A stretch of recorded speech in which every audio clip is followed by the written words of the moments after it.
The anime begins with a man being relentlessly stabbed, narrating his story as he ponders about revealing his name, but ultimately concludes that it doesn't matter at this point, for what truly matters is that he certainly met his end that day. However, the woman who stabs the man calls him Tomokui Kanata. Yet, without knowing why, he wakes up facing a monster that, according to his immediate thoughts, was green and filthy. This elderly monster decides to call a big guy beside him Gobkichi, while the newly awakened is named Gobro and soon feeds them with some worms. The next day, Kanata wakes up surrounded by a bunch of green and ugly babies, but soon realizes he's one of them too, thus becoming aware that he indeed died and reincarnated as this helpless goblin baby, thus crying as any good baby would in this situation. Apparently, goblins grow much faster than humans, and after a good night's sleep, Gobru was already quite grown up. Wherever or for whatever reason, Kanata has been given a second chance at life and plans to survive with all his might this time, without giving luck a chance. On the fourth day, the new goblins await the last meal they'll receive from the elder. From now on, everyone will have to find their own food, so they take the opportunity to eat well before embarking on their journeys into the outside world. After the meal, Kanata sees that in this world, there's only one sun in the blue sky, along with frightening birds and plants he's never seen before, making it a very different world from what he knew. Gobkichi comments that it's his first time outside and seems disoriented, and Kanata, now Gobru, introduces himself to the companion, who seems not to know his own name. Gobru approaches the tallest goblin in the new group to form a good hunting pair, and soon the two had developed strategies to avoid starvation in the real world. However, Gobkichi seemed to be missing a few screws and occasionally did some nonsensical blunders like trying to eat the prey alone, so his friend needed to correct his behavior with little delicacy. After teaching a lesson of camaraderie to the big guy, Gobro examines the rabbit's horn to see if he can make a weapon with it, and a strange vision indicates the item he acquired, but as his partner was drooling from hunger, he decides to ignore the vision and jump straight to lunch to regain his energy with his new friend. On the fifth day, the duo starts using the horn to enhance the effectiveness of their hunts, and at one point they find an even larger horn than the ones they were using, and again a vision invades Gobro's mind, warning that this time he got a medium-sized horn. The goblin is intrigued by these strange visions, and during the meal, he once again receives a warning, now saying that he learned the evasion ability. Faced with this alert of a new ability, the goblin remembers an intense war in his past life, where he mentions possessing a rare absorption ability at that time. With this technique, he could eat practically anything like iron, gold, or poison, and acquire the characteristics of everything he consumed. Unfortunately, Takano lost all the abilities he had in his past life, but lucked out by retaining absorption because in this unknown world, certainly extremely dangerous creatures are lurking, and this power will be a great ally. On the sixth day, a goblin named Gobmi introduces herself and comments to the two hunters how amazing it is that they're eating a rabbit horn because a boy died yesterday after being gored by one of those creatures. Then she recognizes Gobru and emphasizes how beautiful, strong, and intelligent he is.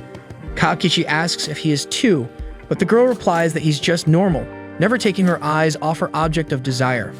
Upon this, Gobru becomes visibly embarrassed by the girl's behavior, but still decides to invite her to join tomorrow's hunt, a proposal she accepts enthusiastically. On the seventh day, as it was raining, they decided to postpone the hunt to the next day, so Gobru takes the opportunity to check the stored items to see if he could make a new weapon. When he entered the depot and separated some tools, he saw a group of human women imprisoned, and even though he knew why they were there, he preferred not to dwell on it. At that moment, the elderly goblin approaches and Gobro reveals that his name is Gobji, the oldest being in that cave. Gobji says that Gobro can level up faster than usual, but as the young man had no idea what was being said, the elder teaches him to check his level by poking his own head. Then he discovers that he's at level 86. According to the old man, when he reaches level 100, Gobru will be able to evolve into a more advanced life form, although only one out of dozens of goblins usually reaches this level in most cases. Alone in his thoughts, Gobru reflects that goblins grow so fast that this elder is only in his 20s, while Gobji announces that the village youths will return soon, so the boy will have the chance to see an evolved hobgoblin and the kind of prey they hunt. On the 8th day, Gobmi joins the group and is tasked with being the support unit, while Gobro fights at medium range and Gobkichi is the frontline attacker. The formation of 3 goblins was working perfectly, and soon the team was stacking prey for their daily meals. Excitedly, Gobmi comments that it's been a long time since she only ate fruits, and now she can finally feast on meat. At that moment, Gobru gains the skills Poison, Poison Resistance, Evil Eye, and Thermography, realizing that this snake he hunted was of a much higher level than his. Gobkichi asks to eat the snake's head, but Gobru warns him that he would die from the poison, so he takes care of it himself. On the 9th and 10th days, they went on their usual hunts until on the 11th day, they made the mistake of exploring a mysterious cave out of curiosity. When they got inside, a swarm of bats attacked the goblins, so Gobru devised a last-minute strategy, sending Gobmi to run ahead while Kabkiki opened the shield to defend against the animals. Protected, the two held their position until the goblin leader used his evil eye ability, which paralyzed the bats and made them easy prey. Devouring its prey, Gobru gains the abilities of echolocation and vampirism. Meanwhile, another group of goblins watches the feasting group as they themselves starve, a foreboding settling within the community. On the 12th day, well into the night, these hungry goblins gather to take down Gobru. However, with his heightened perception even during sleep, he notices the threat and reacts before the worst can happen, dealing with the 6 aggressors alone as Gobkiki is sound asleep. One of them, after being gored, dies moments later due to poison. Gobru plans to punish the rest, but Gobmi, standing close by, teaches the wrongdoers a lesson.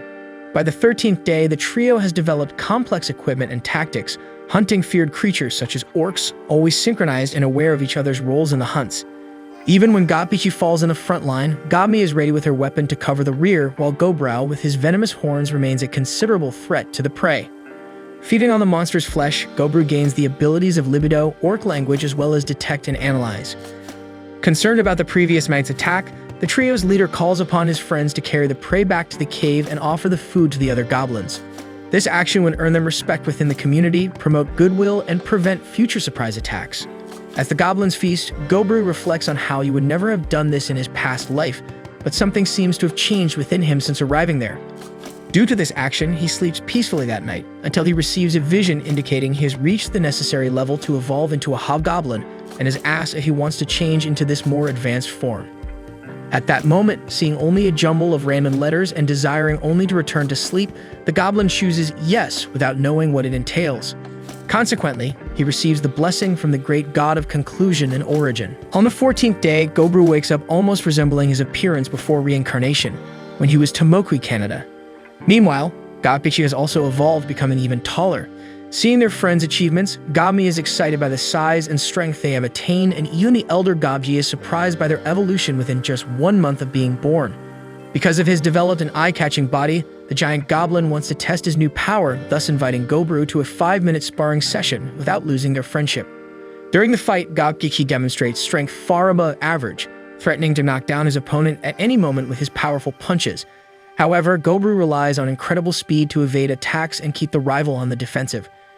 After an intense struggle, Gobru seizes the opportunity of the giant's slowness to counterattack with a sweep that brings down the giant and ends the bout. After the fight, Gobru senses a looming problem from afar, so he asks Gobmi to return to the cave and retrieve the beast they had crafted. Meanwhile, a pack of wolves is drawn by the chase of a group of fleeing rabbits. After finishing off the small animals, even an orc who happened to be in the wrong place at the wrong time pays with his life. Surveying the situation from afar, Gobru sees in this wolf pack the perfect challenge to test his evolved strength. He instructs Gobmi to lie in wait with the beast and shoot the leader of the wolves with a poisoned arrow, while he advances alongside Gobkiki to the front line. Without their leader to organize attacks, the beasts become disoriented and easier targets for the hobgoblin duo, who dispatch them quickly. Finally, the leader attempts to rise and continue the fight, but the poison ultimately claims the wolf, adding another prey to the band of green monsters. With the consumption of this new prey, Gobru gains the abilities of Wild Hunt, Leather Armor, and Command. Afterward, he returns to the cave and offers the wolf pack as a meal to the more vulnerable goblins, demanding that they return the food in proportion to what they consume from now on.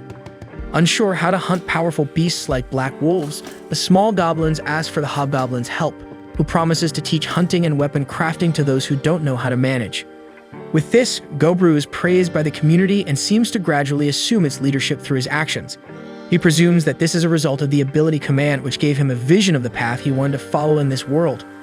Now his plan is to eat and grow strong enough to achieve the main goal in his mind. Hey folks, we're kicking off the new anime season, and if you enjoyed this anime and want to see more of it, go ahead and hit that like button down below. And don't forget to subscribe to the channel. We need your support to reach our goal of 70,000 subscribers. Every subscription counts and helps us grow our community. Catch you next time.